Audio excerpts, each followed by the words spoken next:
Mother's Day is this weekend. Get her freshly dipped strawberries for $19.99 when you visit berries.com. Click the microphone and enter code RTNews.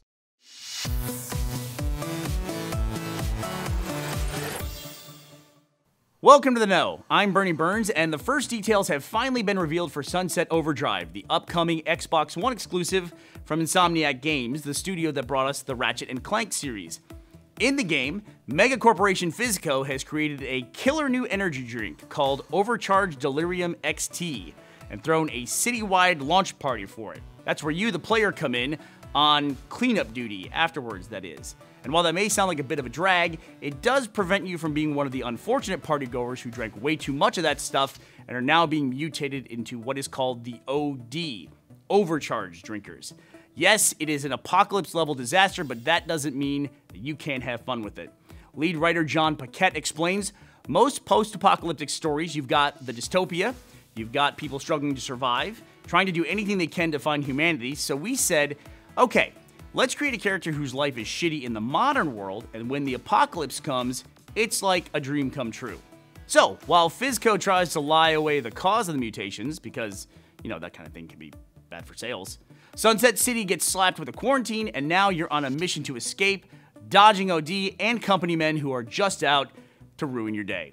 A major portion of the gameplay revolves around what the developers call velocity, which translates into moving with speed and transferring that speed from grinding on a rail to propelling yourself along a wall, up the edge of a building, and over a gap, just keeping it going. Walk around and you'll find yourself overrun with the overdose energy drink enthusiasts, probably some of them from the RWBY animation team. So, the less time you spend on the ground, the better. Level designer Cameron Christian says, Prince of Persia had some wall running, had some clambering, had some jumping, and Tony Hawk a little more of precision and purpose for each button press. We didn't want it so mechanically as hard as Tony Hawk, but we didn't want it as easy as, say, Assassin's Creed, where you just hold one button down and run. That was really big for us, trying to find the balance in between not too hard, not too easy. Luckily, you'll have an arsenal of ridiculous weapons at your disposal to help you in your fight to remain a cool dude and not a dead cool dude. Take the TNT Teddy, for example, a grenade launcher. Kind of. Actually, it just launches teddy bears with TNT strapped to them, which in the end is pretty much the same thing, but with a little bit more style.